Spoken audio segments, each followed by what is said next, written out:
안녕하십니까. 부총리 겸 교육부 장관 이주호입니다.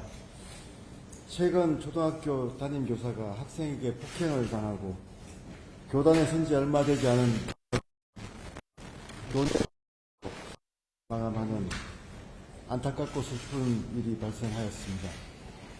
삼가 고인의 명복을 빕니다.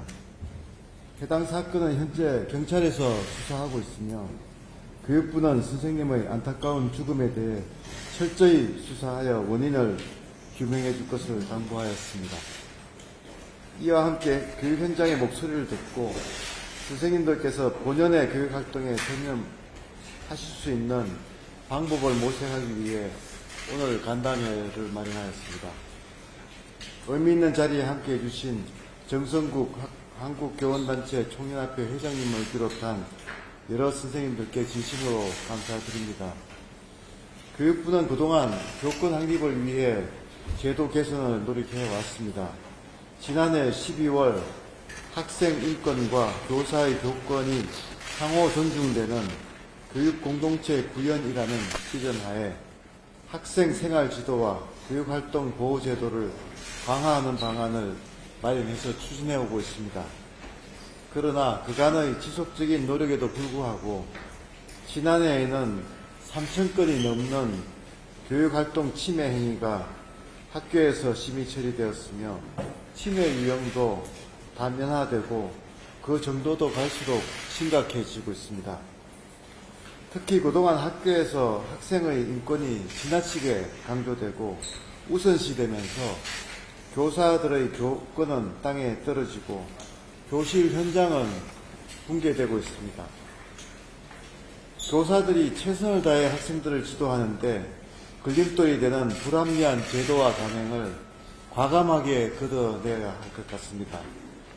일례로 학생인권조례에 따른 차별받지 않을 권리를 주장하여 교사의 정당한 칭찬과 격려가 다른 학생의 차별로 인식되어 다양한 수업이 어려워지고 있습니다. 또한 개인의 사생활 자유를 지나치게 주장하다 보니 교사의 적극적인 생활 지도가 어려워졌고 나아가 교사 폭행, 명예훼손까지 이어지기도 하고 있습니다.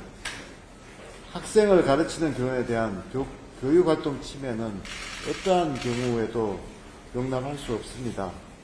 교육부는 교권을 확립하고 교원의 정당한 교육활동이 법적으로 충분히 보장되어 균형 잡힌 교육 현장이 되도록 더욱 노력하겠습니다. 특히 시도교육감님들과 협의하여 학생인권조례를 재정비하고 제기되는 문제점을 해결해 나가겠습니다.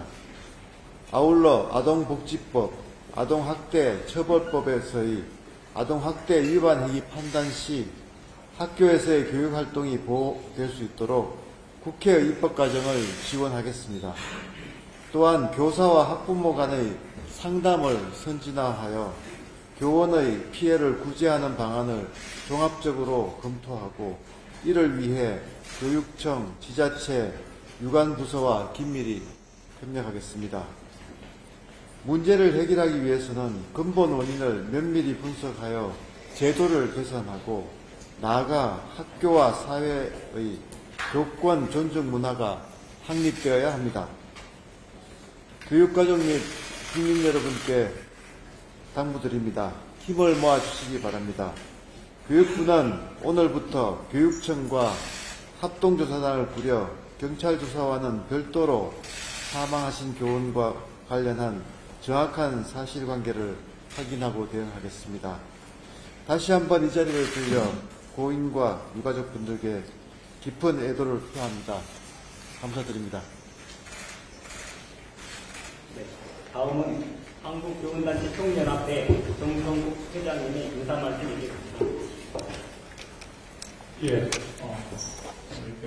반갑습니다. 제가 한국교총에서 75년 역사상 처음으로 초등학교 교사로 회장이 되고 이제 1년이 지나갔습니다. 어제와 오늘이 저에게도 가장 힘든 시간이었던 것 같습니다. 사망하신, 유명을 달리하신 우리 선생님께서는 어떻게 보면 제 후배입니다. 예, 너무 가슴 아픈 마음을 먼저 전하고 다시 한번 참가 고인의 연속을 드리겠습니다.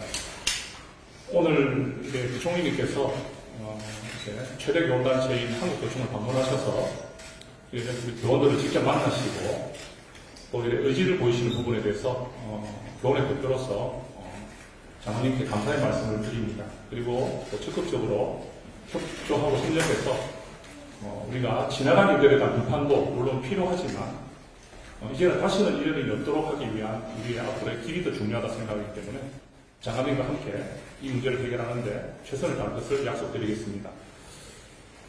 제가 어제 기자회견을 하면서 좀 단호한 말씀을 드렸습니다. 이제 스승이라는 이름으로 더 이상 참지 않겠습니다. 선생님이라는 이름으로 혼자서 감내하지 않겠습니다. 예. 그렇게 스승이라는 이름으로 옥죄어왔던 저희들의 이 위치가 이제는 모든 국민들이 걱정하는 그런 교원의 위치가 되어버렸습니다. 이제라도 우리가 다시 교육을 다시 바라보고 어떻게 해야 교육개혁이 될 수 있는지 그 전제가 무엇인지 국민적인 공감대가 필요하다고 생각합니다. 어제 저는 또 말씀드렸습니다. 이 사태에 여러 가지 원인이 있지만 가장 큰 원인 중에 하나로 저는 과도한 학생인권 조례라고 생각합니다. 모든 것은 선을 넘어서는 안 되고 지나쳐서는 안 됩니다. 학생인권을 무조건 강조하고 학부모의 민원을 다 받아들여야 된다는 그런 요구들이 우리 교육 현장을 황폐화시키고 우리 선생님들의 그런 교육력을 약화시키는 원인이 되어버렸습니다.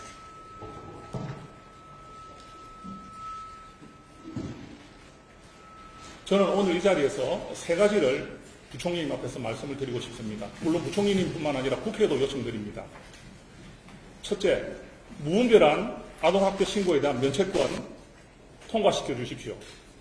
일부 학부모들이 반대하는 부분은 이제 더 이상 국민 여론에 이길 수가 없습니다. 모든 국민들께서, 대부분의 국민들께서 이제는 아니라고 말씀하고 계십니다. 아동학대 면책권이 우리 교원들을 위한 것이 아닙니다. 선량한 학생들을 위한 것입니다. 다수의 학생들이 학습권을 침해받지 않고 수업을 받을 수 있는 권리를 지켜주기 위한 것임을 기억해 주십시오. 지금 국회는 교원지휘법이 또 계류되어 있습니다. 학교폭력 사안은 생활기록부에 등재가 되는데 왜 교권 침해 사안은 생활기록부에 등재하면 안 됩니까? 친구들끼리 싸운 것은 전학을 보내고 퇴학을 시키면서 왜 스승을 짓밟고 스승에게 폭력을 행사하는 학생은 생활기록부에 적으면 안 됩니까? 선생님은 무조건 참아야 되고 무조건 넘어가야 되는 것입니까? 오늘 가장 중요한 부분을 말씀드리겠습니다. 무분별하고 악의적인 학부모 민원에 대해서 조치와 책임 추궁을 요청드립니다. 학생들에 대한 저희들이 제재는 말을 하고 있지만 사실상 학부모에 대한 부분은 언급이 되지 않고 있었습니다. 이제 학부모의 악성 민원에 대해서 교육부와 정부는, 국회는 방법을 찾아주십시오. 그래서 우리 선생님들이 악의적인 민원에 시달리고 고통받지 않도록, 그 민원 하나로 잠을 이루지 못하고 다음날 흐트러진 정신으로 수업하지 않도록 저희들을 지켜주십시오. 윤석열 대통령님께서 강조하시는 교육개혁